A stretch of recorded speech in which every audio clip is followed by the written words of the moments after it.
Je suis très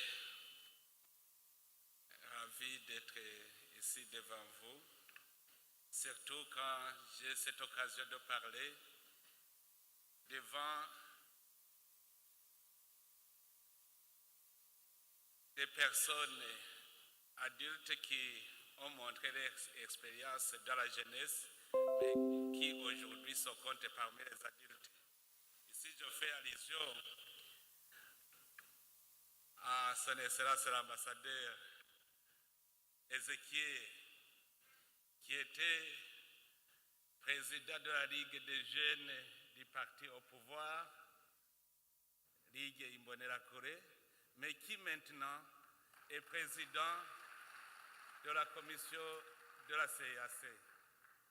Je vois ici devant moi d'autres des jeunes qui étaient renommés. Ambassadeur Willy Nyamitwe était un cadre actif de la Ligue des jeunes du parti au pouvoir. Ici aussi, nous avons le ministre Kibeya, qui est parmi les initiateurs des programmes d'autonomisation économique et création d'emplois pour les jeunes, qui est maintenant ministre. Tout cela montre que la jeunesse peut devenir très importante dans un État. Aussi, je me réjouis de saluer la présence du président de la Cour suprême et président de la Cour constitutionnelle qui ont répondu présents à cette édition. Et ceci témoigne que l'institution judiciaire du Burundi est engagée dans la politique de la jeunesse burundaise. Je salue également la présence de l'Ombudsman du Burundi, qui s'est engagé aussi à accompagner l'agenda de la jeunesse, paix et sécurité. Excellence, Madame la ministre de la Jeunesse, des Sports et de la Culture, Monsieur le représentant de l'Union africaine, Monsieur le président de la commission de la CAC,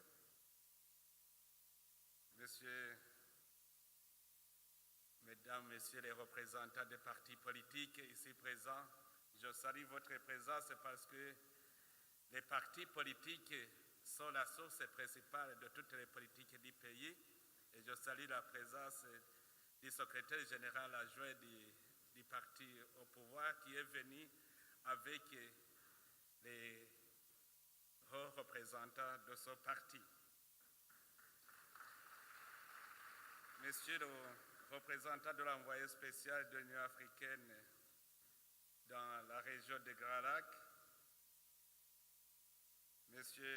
Madame la représentante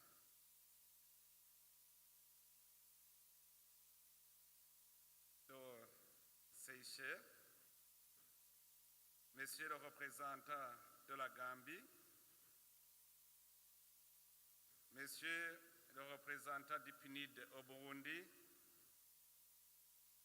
Mesdames, Messieurs les gouverneurs de province du Burundi, Monsieur le président du Conseil national de la jeunesse du Burundi, Monsieur le coordinateur national du programme d'autonomisation économique et d'emploi des jeunes PAEJ, Mesdames, Messieurs, représentants des jeunes dans les pays membres de l'Union africaine, ici présents, Excellences, Mesdames, Messieurs, les délégués, chers jeunes burundais qui sont présents dans cette séance, tout protocole observé. C'est avec un grand honneur et un plaisir d'ouvrir les travaux de cette 4e session du dialogue continental sur l'agenda jeunesse, paix et sécurité en Afrique. Tout d'abord, je salue chaleureusement l'auguste assemblée et souhaite la bienvenue à tous les officiels et les jeunes venus des différents pays d'Afrique pour participer à cet important événement. Je vous adresse mes vœux de bon séjour parmi nous dans un esprit de fraternité. Je remercie sincèrement vous tous, distingués invités et participants, qui avez bien voulu répondre positivement au présent rendez-vous, malgré les multiples obligations dans vos services respectifs. C'est pour nous un signal fort de soutien, de solidarité et de franche collaboration, et un témoignage éloquent de l'intérêt que vous attachez à l'agenda jeunesse, paix et sécurité en Afrique. Chers honorables et distingués invités, mesdames, messieurs, l'Afrique est un continent dont la majeure partie de sa population est jeune. Selon les estimations des Nations Unies, les jeunes représentent 70% de la population totale du continent africain. On estime 400 millions le nombre de jeunes âgés entre 15 et 35 ans sur le continent. Il s'agit d'une réalité qui dicte aux décideurs africains une stratégie à adopter, inscrire la jeunesse au cœur des actions en vue de capitaliser cette opportunité. Cependant, malgré leur dynamisme et leur détermination à contribuer au développement des pays respectifs et du continent, certains jeunes sont toujours confrontés à plusieurs défis, dont le principal est le manque d'emploi. Nombreuses économies africaines ne peuvent pas absorber le grand nombre de jeunes entrant sur le marché du travail, ce qui entraîne des frustrations chez les jeunes, les poussant ainsi dans des actes déstabilisant la paix et le développement socio-économique.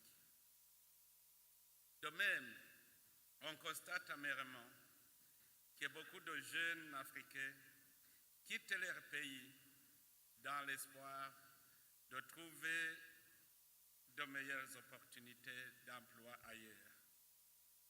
Ces départs, souvent difficiles et risqués, reflètent leur décision profonde d'améliorer leurs conditions de vie et de soutenir leurs familles restées au pays.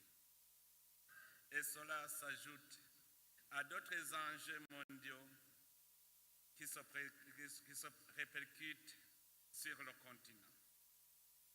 En effet, Excellences, Mesdames, Messieurs, quand nous observons des mutations en cours dans le monde et les réponses que notre continent apporte aux questions de l'air, il semble que nous ne réalisons pas assez les enjeux du moment. Les pays africains, l'un après l'autre, subissent des troubles internes et les médias nous disent que c'est normal, que le peuple est en colère, que la génération Z exige des changements. Et voilà que des pays traditionnellement paisibles deviennent soudainement agités. Mais en fait de compte, on ne sait plus définir les vraies causes de ces conflits violents. Les uns vous diront que c'est à cause de la pauvreté, alors que celle-ci aussi est causée par des conflits violents. Ce qui fait que la pauvreté soit devenue un prétexte et non une cause du conflit, car le conflit ne résout pas le problème de pauvreté. Par contre, il l'empire. Il faut chercher ailleurs les vraies causes des conflits en Afrique. Ici, je souligne parce que j'ai eu beaucoup d'occasions de discuter avec beaucoup de personnes avisées. Si vous demandez les causes des conflits en Afrique, beaucoup vous diront que les causes de ces conflits, c'est la pauvreté. Mais quand vous demandez quelle est cette cause de la pauvreté, il faut vous dire encore que c'est à cause des conflits répétitifs en Afrique. Alors, où est-ce que nous allons trouver la solution? Si la pauvreté est source de conflits et que le conflit est source de pauvreté, alors où trouverons-nous la solution? Mais ce qu'on sait, c'est que le conflit conduit à la destruction de nos nations. Il faut chercher des solutions sur la pauvreté. Aujourd'hui, presque toute l'Afrique est confrontée à une guerre géopolitique et idéologique de grande ampleur. Certes, sur la grande partie du continent africain, on n'entend pas des crépitements des armes, mais je dois vous avouer que la guerre d'aujourd'hui est plus subtile et plus complexe que nous le pensons.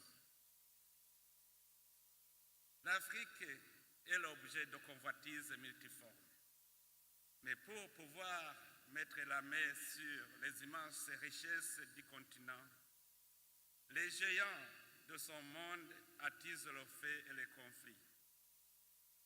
Ils nous mènent une guerre de l'ombre. Ils ne se laissent pas voir, mais ils sont là, cachés, déguisés et illustrés.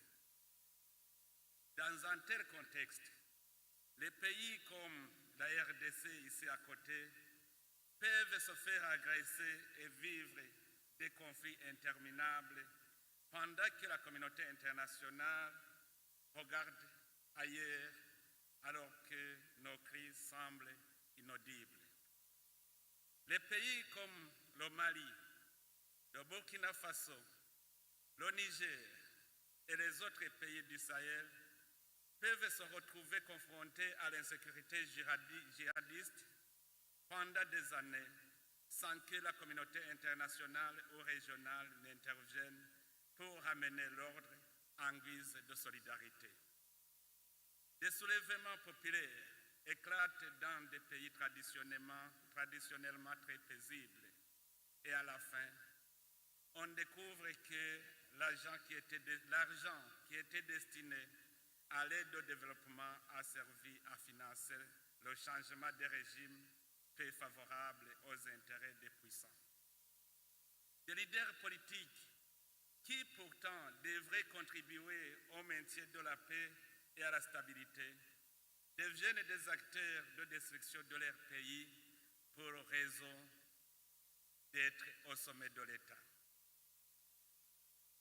Oui, je suis d'avis que ceux qui disent que tout n'est pas rose en Afrique, mais il n'y a aucun problème social, politique ou économique qui ne puisse trouver une solution pacifique. C'est toujours le dialogue qui finit par ramener la paix. Je crois que le Burundi a connu l'une des plus longues guerres civiles d'Afrique, mais c'est le dialogue qui a apporté la solution durable. Il vaut donc mieux commencer par le dialogue que de l'utiliser en dernier recours. Non seulement l'option de la guerre fait reculer le développement de plusieurs décennies, mais aussi le dialogue après la guerre ne ressuscite pas les morts.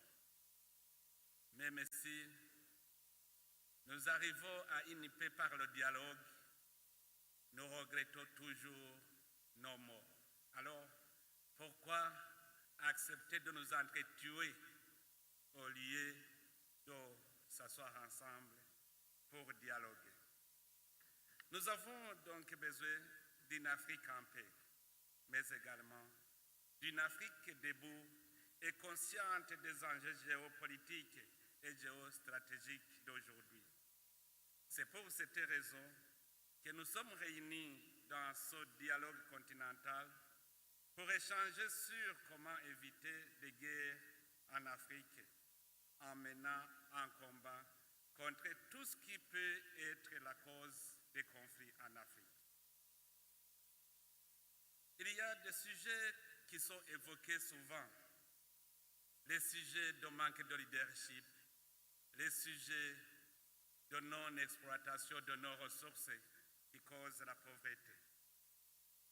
Concernant la question de leadership comme source de conflit, la question de leadership est remise en cause par des idéologies politiques qui poussent les politiciens à chercher la maîtrise des ressources de l'État pour se maintenir au pouvoir. C'est ainsi que certains dirigeants africains sont devenus des profiteurs et non des éclaireurs. Son manque de leadership éclairé a eu des répercussions sur l'intelligentsia africaine. En effet, le système éducatif s'est focalisé à créer des employés et non des personnes clairvoyantes capables de créer un avenir meilleur pour même ceux qui n'ont pas eu la chance de fréquenter l'école. Vous trouverez que la majorité des intellectuels sont convaincus que leur vie doit dépendre de l'employeur. Et plus il y a des employés, ceux-ci ont toujours tendance à se retourner contre l'employeur. Et cet employeur, souvent, on l'appelle État. Quand alors les employés se tournent contre l'employeur, c'est le début de la destruction, car les caisses de l'État ne peuvent pas suffire pour permettre à tout le monde de vivre une vie de luxe. Et en fait de compte, c'est la rivalité entre les employés et les dirigeants qui représentent l'État pour la course au sommet de l'État qui devient la source d'instabilité dans le pays. Dans cette assemblée, je souhaite que nous puissions d'abord découvrir le leadership qui est en nous afin de nous guider pour le développement de nos nations. Ici aussi, je voudrais souligner cette question qui est principalement la cause des conflits. On a appelé les intellectuels qui doivent être des employés et on a appelé l'État l'employeur. L'État, c'est une institution. Les représentants de cette institution deviennent alors des employeurs qui doivent satisfaire les employés. Si je témoigne, un jour j'ai organisé une réunion avec tous les syndicats du pays. Les revendications des syndicalistes toujours, c'est le dialogue entre l'employé et l'employeur. J'ai demandé aux syndicats des services publics d'abord de se séparer des syndicats des services privés. Alors j'ai demandé aux syndicalistes des services publics de chercher l'employeur pour qu'on commence le dialogue. Et regardez le président de la République. Moi j'ai dit, je suis aussi le fonctionnaire de l'État. Vous êtes fonctionnaire de l'État. Alors ensemble, nous tous, les fonctionnaires de l'État, cherchons l'employeur pour qu'on commence le dialogue. Où est-ce que nous allons trouver l'employeur? Les fonctionnaires, les intellectuels, oublient que ce sont eux qui représentent l'État dans les services qu'ils occupent. Si vous êtes enseignant dans cette classe, vous représentez l'État dans la mise en œuvre de la politique de l'éducation. Alors vous allez chercher où l'autre enseignant qui va dialoguer avec vous. La meilleure source de conflit, c'est que nous les intellectuels, on nous a fait oublier que nous sommes des serviteurs. Sasa we tukitoka nafika nakwambia kuwe na panda tunakuja nile memoire yako jili ninaandika miongo ile memoire lukubwa kama ile lukubwa ufike nakuja nile ya kwako sasa. Et quand il commence à chercher l'employeur, il cherche celui qui est à la tête d'un service ou de l'État. Et lui, tout le monde se ressemble. Ils deviennent des concurrents et ils disent ôte-toi $, pour que je me mette. Il n'y a pas de solution. Si vous dites ôte-toi $, pour que je me mette, si vous allez là-bas, qu'est-ce que vous allez faire? Vous allez entamer ce dialogue. Même cette maladie se trouve chez les politiciens, les chefs des partis politiques. Ils vous diront, si vous me lisez, je vais vous faire ceci, ceci, ceci. Je vais construire des routes, des écoles. Demandez-lui, où est-ce que vous allez trouver de l'argent? Parce que l'argent vient du travail des citoyens. Alors, si vous me dites, je vais construire une route, où est-ce que vous allez trouver de l'argent? Si vous ne me montrez pas où je vais trouver l'argent pour contribuer à l'État, comment vous allez trouver de l'argent? Montrez-moi alors la vision que vous avez. Qu'est-ce que nous allons faire? Voilà la cause du conflit, c'est parce que nous sommes devenus employeurs, nous ne sommes pas des travailleurs. Alors il faut changer, c'est le moment. C'est pour cela que j'invite la jeunesse de commencer à être des leaders. Un bon leader, c'est celui qui doit avoir une vision de l'avenir. Comment nous allons vivre l'avenir? Moi, je souligne que la meilleure solution, c'est de découvrir en nous le leadership qui se cache en nous. Vous pouvez me demander pourquoi j'évoque ce sujet ici à ce moment. Pour moi, je considère que la vie future de notre jeunesse, le futur de nos nations se forgera à partir de la découverte du leadership qui est en nous depuis notre conception. En effet, ici, je parle surtout à la jeunesse parce que nous, les adultes, nous avons été contaminés. Il faut que vous, la jeunesse, vous compreniez réellement. Si nous lisons dans les Saintes Écritures, l'homme a été créé pour dominer la terre et tout ce qui s'y trouve. Notre leadership naturel est né de la volonté de Dieu quand il décida de créer l'homme. Ainsi, Dieu a dit, faisons l'homme à notre image, selon notre ressemblance, et qu'il domine sur les poissons de la mer, sur les oiseaux du ciel, sur les bétails, sur toute la terre et sur tous les reptiles qui rampent sur la terre. C'est Genèse 1, verset 26. Notre leadership naît de là. Ici, tout le monde est leader. Il reste à faire renaître ce leadership pour pouvoir l'utiliser dans la création de notre futur. L'origine du conflit vient quand l'homme cherche à dominer l'homme pour le contrôler les ressources communes.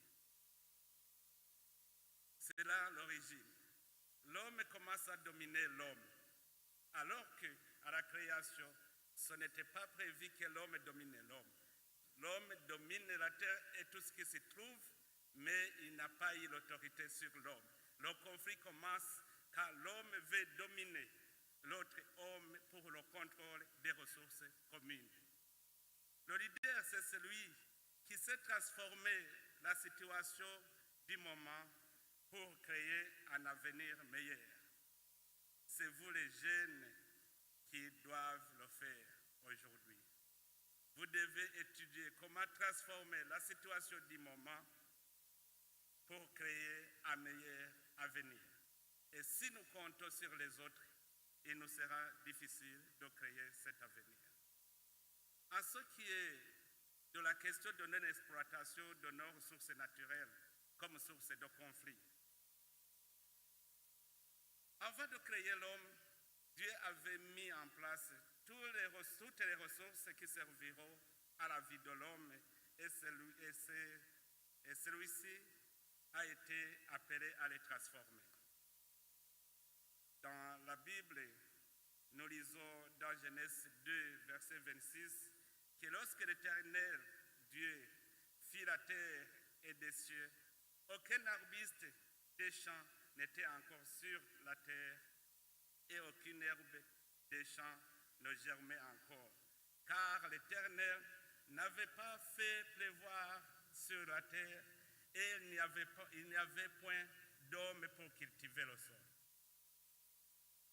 Le début de la vie de l'homme, l'homme doit être pour cultiver le sol. L'homme a donc été créé pour cultiver la terre et fructifier les arbres et les herbes des champs afin d'avoir à manger. Je souligne à manger parce que vous entendrez que quand il y a des conflits entre les politiciens, il vous dirait que la cause, c'est le ventre. À manger.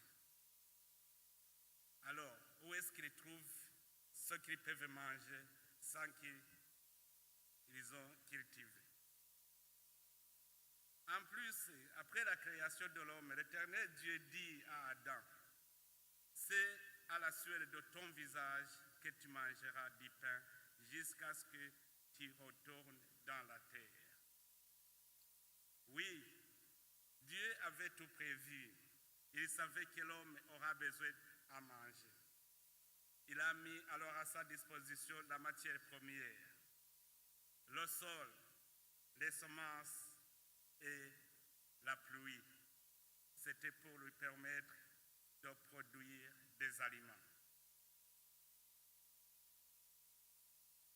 Aussi, Dieu savait que l'homme aura besoin des outils pour produire ces aliments.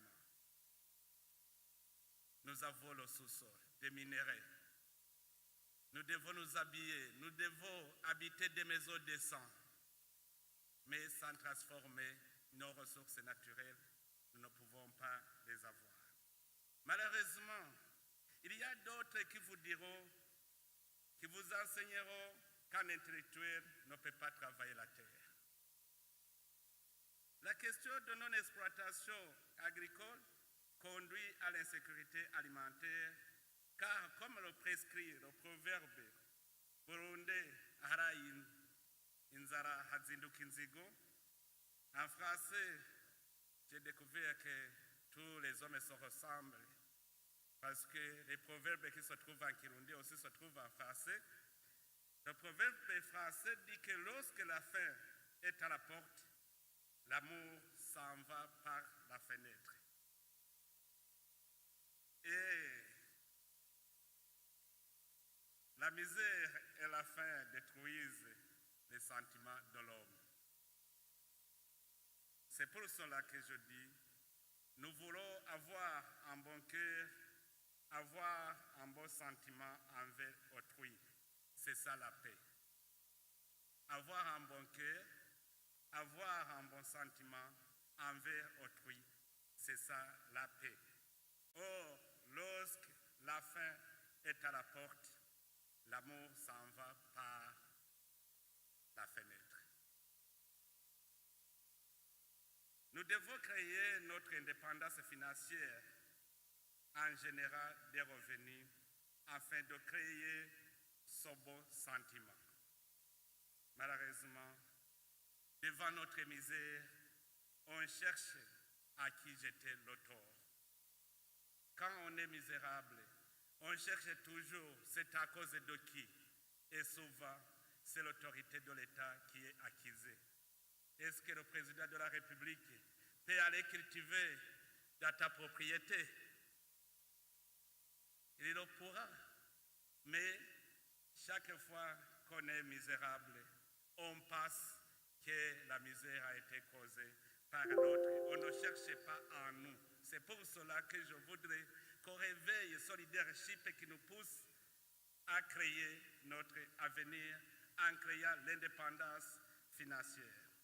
Chers amis, la richesse vient de la création des revenus et ces revenus ne doivent pas venir que de l'exploitation des ressources naturelles, le sol et le sous-sol. Certains parlent du manque de capital de démarrage. Moi je dis, Dieu nous a créés avec un capital. Je peux vous donner un exemple. Aujourd'hui, ici au Burundi, nous avons initié maintenant un programme d'exploitation de nos minéraux. Réellement, tout le monde pensait comment nous pourrons exploiter ces minéraux sans qu'on ait un capital. Moi, j'ai trouvé dans la jeunesse burundaise un capital très important.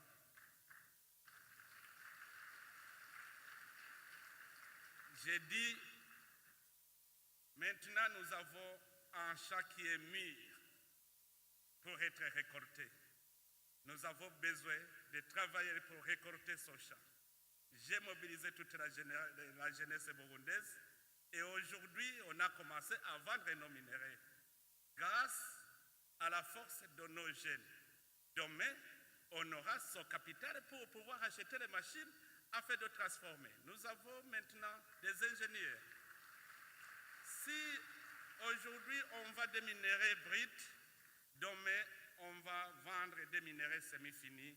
Après demain, on va vendre le produit de ces minéraux. Mais tout ne se fait pas en un jour. Si cette mobilisation des jeunes vers la destruction de nos pays était une mobilisation des jeunes pour aller dans le domaine de production, notre jeunesse serait contente parce que maintenant, ceux qui ont entré dans ce domaine, maintenant reçoivent des revenus. Ils sont maintenant contents. Ils n'ont pas le temps dans les politiques contre-productives. Maintenant, ils travaillent et je vois que nos jeunes sont satisfaits aujourd'hui grâce à ce programme d'exploitation minière. Moi, je n'ai pas attendu les investisseurs étrangers parce qu'ils viendront quand. Ils viendront quand on aura mer de faim. Mais j'ai vu que les minéraux, le secteur minier, peut occuper 80% de la jeunesse burundaise. Et aussi, il faut noter que la base a été que nous avons maintenant des ingénieurs géologues, des ingénieurs miniers qui ont fait des explorations, qui ont fait des recherches. Et du jour au jour, on découvre même les minéraux qu'on ne savait pas qu'ils existent dans le pays. Et ce sont ces ingénieurs maintenant qui sont devenus des commandants des autres jeunes qui n'ont pas eu la chance de fréquenter l'école. Et je pense qu'avec tout cela, nous allons réussir. Alors, Excellences, Mesdames, Messieurs, de tout ce que je viens de dire, vous comprenez pourquoi nous avons choisi ce thème pour la 4e édition du dialogue continental sur l'agenda jeunesse, paix et sécurité en Afrique. Au-delà des discours, l'autonomisation et l'engagement des jeunes dans le développement durable, les systèmes agroalimentaires et les chaînes de valeur minières un moteur essentiel de l'agenda continental jeunesse, paix et sécurité. Excellences, Mesdames, Messieurs, oui, nous devons rendre le système agroalimentaire et les chaînes de valeur minières le moteur essentiel de l'agenda continental jeunesse, paix et sécurité, parce que le ventre affamé n'a point d'oreille. Oui, la production est la seule source de la paix et de stabilité dans le pays. On ne dira pas la paix, la sécurité, tant qu'on n'a pas eu des éléments essentiels de notre vie. Chers amis, ce qui hante la jeunesse africaine, c'est la satisfaction des besoins élémentaires dans sa vie au quotidien. Pourquoi alors semble-t-il être impossible pour les jeunes Africains de satisfaire leurs besoins alors que l'Afrique est riche de son sol, de ses pluies et de ses ressources naturelles abondantes? Je me félicite que beaucoup de jeunes Africains commencent à se réveiller et à comprendre de mieux en mieux que c'est eux-mêmes qui doivent forger l'avenir. C'est cela la renaissance du leadership africain. Le leadership est ce qui nous permet de percevoir l'avenir et se positionner par rapport à lui. C'est cela qui doit inciter les dirigeants à impliquer les jeunes dans les sphères de décision. C'est ceci qui doit inciter ces jeunes. Oui, je le sais, j'ai cette expérience. J'ai mis en avant la jeunesse dans les sphères de décision ici au Burundi. Il y en a qui comblent ma joie, mais il y en a d'autres qui me déçoivent. J'ai eu des jeunes qui m'ont déçu. Vous le savez vous-même, des jeunes à qui je donnais des services, mais par après, ils étaient embourbés dans la corruption et dans les malversations. J'en ai eu. Avant que j'ai commencé ce programme de mettre en avant la jeunesse, il y a des adultes qui disaient que je fais des erreurs, que ces jeunes ne sont pas expérimentés. La réponse que je donnais, je disais, montre-toi ce que tu as fait pour nous servir d'exemple. Parce que tu ne peux pas dire, je suis adulte, sans montrer ce que tu as fait. Alors, si tu n'as rien à nous montrer comme expérience, laissez les jeunes alors, eux, ils vont aussi se tester. C'est dans la Bible où Dieu disait, mettez-moi de la sorte à l'épreuve, donnez-moi la dîme pour me mettre à l'épreuve. Moi aussi, j'ai mis en avant la jeunesse pour les mettre à l'épreuve. Mais la majorité a réussi. La majorité a réussi. Voilà, celui qui a commencé dans le programme de paillage est devenu maintenant super ministre. Un ministre qui est en charge des mines, qui est en charge de l'industrie, en charge du commerce, en charge du tourisme. C'est un super ministre. Parce que j'ai trouvé à lui qu'il est capable de créer l'emploi pour les jeunes. Il a donné l'expérience. C'est ce qu'il a fait. Il était directeur des opérations dans le programme Paège et maintenant, c'est lui sur lequel nous comptons pour l'avenir de notre nation.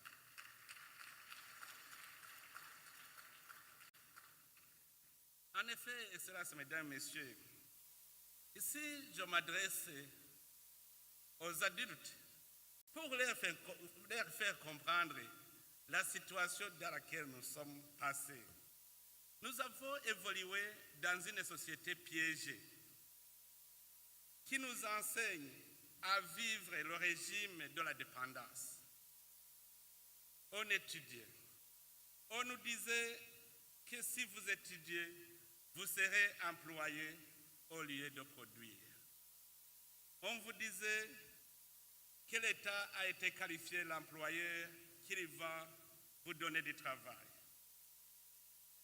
Il y en a même qui disent que nous sommes pauvres parce que l'État ne fait rien pour nous, oubliant que cet État dont on parle est comme un arbre dont nous sommes les branches.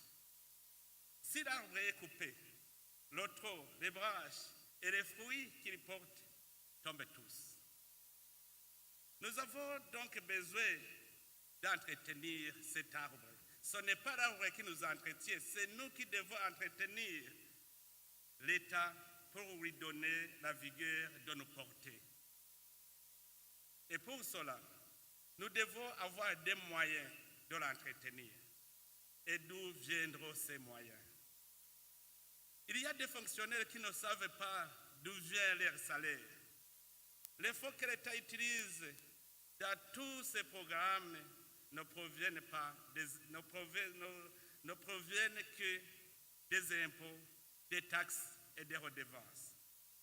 On ne peut pas avoir des impôts et des redevances sans avoir produit des revenus. Tout comme on ne peut pas prétendre avoir des taxes tant que les citoyens n'ont pas le pouvoir d'achat. J'ai fait cette observation aux opérateurs économiques. Les opérateurs économiques qui pratiquent des contrebandes. Je leur disais, si vous ne donnez pas des impôts, s'il n'y a pas de taxes, on n'aura pas de route, on n'aura pas d'école, on n'aura pas d'hôpital. Alors, comment cet État pourra vivre tant qu'il n'y a pas de facilité pour tous citoyens? L'impôt détermine les bénéfices réalisés, tandis que les taxes montrent qu'il y a un pouvoir d'achat pour les citoyens. Alors, où est-ce que les citoyens vont trouver le pouvoir d'achat? Il faut toujours aller dans le secteur de production. Quelles que soient les conditions, nous devons produire, croître notre économie. En définitive, nous retenons que les caisses de l'État sont alimentées par le résultat du travail productif qui est le développement des chaînes de valeur. Nous ne pouvons pas prétendre être embauchés tous dans le service de l'État, car l'État n'aura pas de moyens pour payer tous les fonctionnaires. Je sais qu'il est difficile d'avaler cette vérité qui nous oblige à peiner pour avoir la survie, parce qu'il y a d'autres qui nous ont enseigné qu'il suffit d'étudier et de recevoir un diplôme pour devenir riche, sans nous montrer le vrai chemin du succès dans la vie, qui n'est autre que le dur labeur. Ils nous jugent que nous sommes pauvres, mais entre-temps, ceux qui nous jugent que nous sommes pauvres, ce sont eux qui sont en train de piller nos ressources naturelles.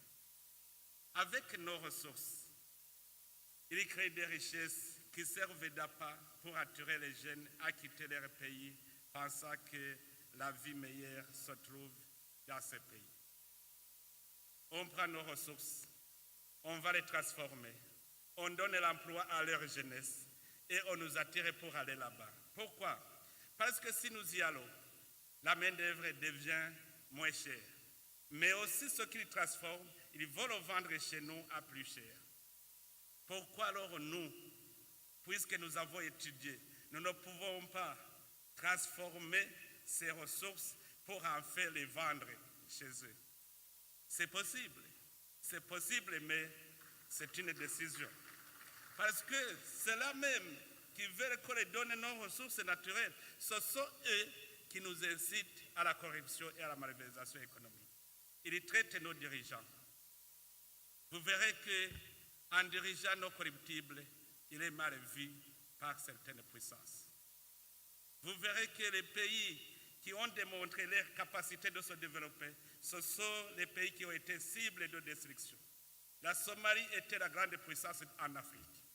La Libye était une grande puissance en Afrique. Mais vous avez vu comment ces pays ont été détruits jusqu'à ce qu'on ne se rappelle plus là où étaient les villas et les buildings. J'ai été en Somalie, j'ai vu ce qui s'est passé là-bas. C'est une expérience que j'ai. Si Alider n'est pas corrompu, n'est pas versé dans les malversations économiques, il est mal vu. Parce que c'est lui qui bloque le développement de ces grandes puissances. Malgré tout cela, le continent africain reste une source de meilleures opportunités pour l'entrepreneuriat et la créativité des jeunes. Chaque jour, je vois des jeunes Africains qui exhibent leurs talents dans des secteurs de production variés. Les uns dans l'agriculture, l'élevage et les TIC, d'autres dans l'industrie de transformation et dans la production artistique et j'en passe. Je suis de près les activités de la jeunesse. La jeunesse africaine commence à se réveiller. Je vois sur les chaînes YouTube ce qui montre comment elle y rapporte quand il adhère au secteur agricole. Je vois en Afrique de l'Ouest, en Afrique centrale, en Afrique de l'Est, les jeunes démontrent très bien qu'il y a moyen de créer des revenus quand nous acceptons de pratiquer l'agriculture et l'exploitation de nos ressources naturelles. Nul n'ignore que les innombrables opportunités qu'offre le continent africain et qu'il faudra aussi les capitaliser. La main-d'œuvre est jeune, les ressources énergétiques et minières, les atouts naturels dont regorge le continent africain sont des facteurs qui peuvent favoriser l'autonomisation et l'engagement des jeunes dans le développement durable du continent. La croissance verte et la résilience climatique pouvant booster les systèmes agroalimentaires et les chaînes de valeur, moteurs essentiels de l'agenda continental, jeunesse, paix et sécurité. Avant de clore ce chapitre d'exploitation minière, je voudrais aussi vous faire un petit témoignage que j'ai trouvé ici sur le terrain. Partout dans les sites où nous avons trouvé des minerais, on a trouvé que pendant la colonisation, ces minerais étaient exploités. On a trouvé des tunnels de longueur de plus de 500 mètres. Mais à l'indépendance, on a tout bouché et on a planté des arbres et on a qualifié ces zones de réserve naturelle où les gens ne peuvent pas piétiner. Ici, on a trouvé plus de 8 sites où il y avait des tunnels qui avaient été bouchés. Mais malheureusement, on continue de nous donner des aides, alors qu'il fallait au moins nous dire que nous avons une richesse qui se cache sur notre terrain. C'est un témoignage que j'ai trouvé. J'ai circulé dans tout le pays pour explorer, voir réellement si le Burundi, le sous-sol burundais est pauvre. Ici, dans notre pays, ce qu'on étudie à l'école, on nous disait que le sous-sol burundais est extrêmement pauvre. Que ce qui se trouvait seulement, c'était la tourbe. Un minerai qui ne valait rien. Mais aujourd'hui, ça a la valeur. Ça a la valeur. Alors, imaginez-vous, j'ai trouvé plus de 119 sites d'or. J'ai trouvé que partout, c'est le coltan, c'est cassitérite, c'est wolframite. J'ai trouvé que partout, les roches que nous avons sont des pierres précieuses. Tout cela a été découvert aujourd'hui par la jeunesse, les jeunes ingénieurs, géologues et miniers. Je les remercie parce que ce sont eux qui m'ont fait découvrir la réalité burundaise, la richesse qui regorge le Burundi. Je remercie la jeunesse burundaise. Je pense que maintenant, à l'heure où nous sommes, personne ne viendra pour nous tromper.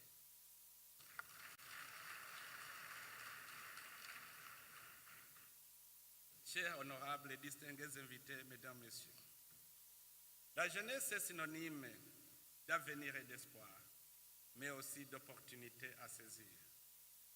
Afin de faire fructifier cet énorme dividende démographique que représentent les jeunes, en tant que leaders, nous devons mettre à leur disposition des cadres légaux et institutionnels qui stimulent leur engagement et qui les inspirent afin qu'ils puissent mettre leurs forces actives à contribution pour le développement durable du continent.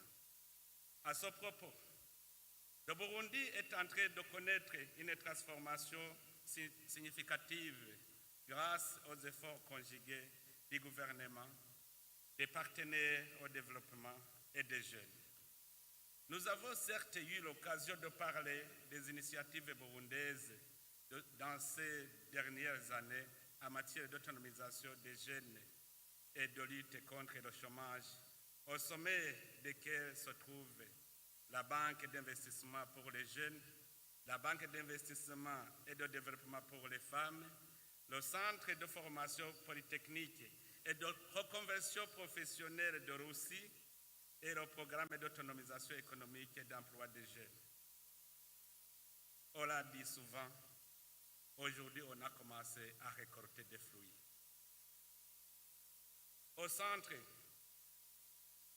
de formation polytechnique et de reconversion professionnelle de Russie, nous venons d'avoir des témoignages des jeunes qui ont été formés.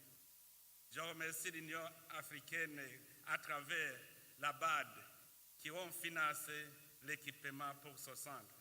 J'ai vu un jeune qui avait le baccalauréat en langue française. Est-ce que si vous avez le bac en langue française, qu'est-ce que vous pouvez faire dans la production?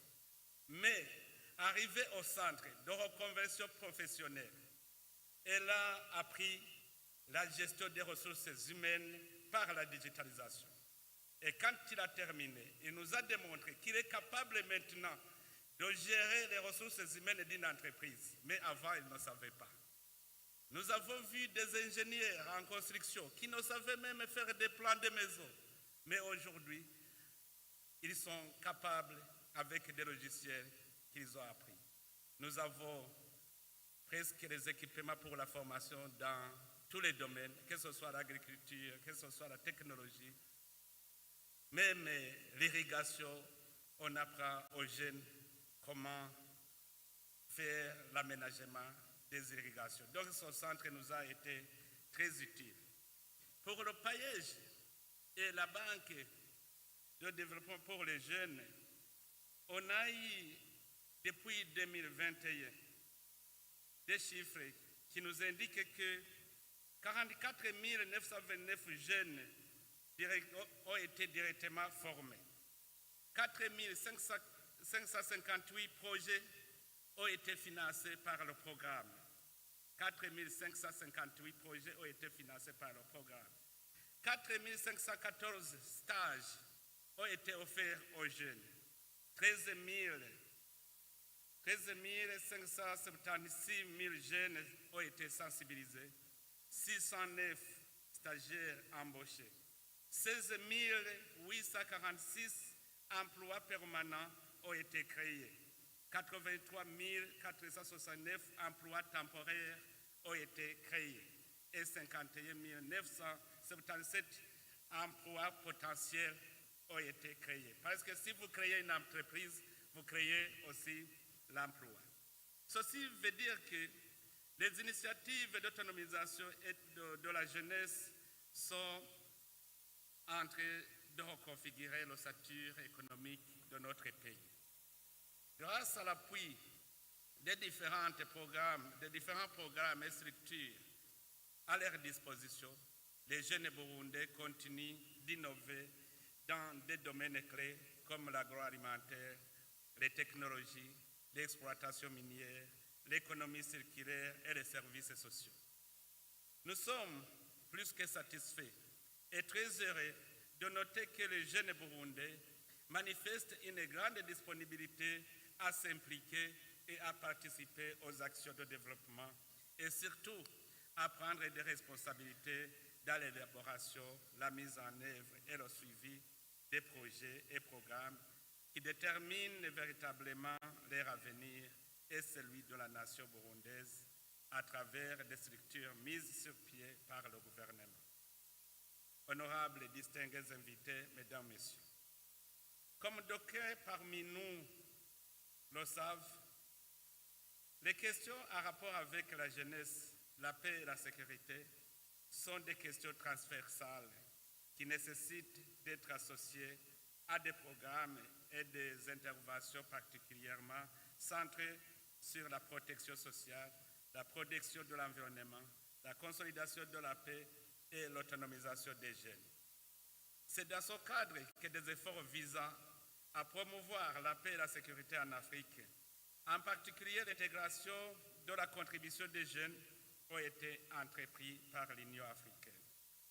En effet, plusieurs initiatives telles que l'adoption par l'Union africaine de l'agenda jeunesse, paix et sécurité visent à promouvoir l'autonomisation et l'engagement des jeunes dans les efforts de paix, de sécurité et de gouvernance à travers le continent.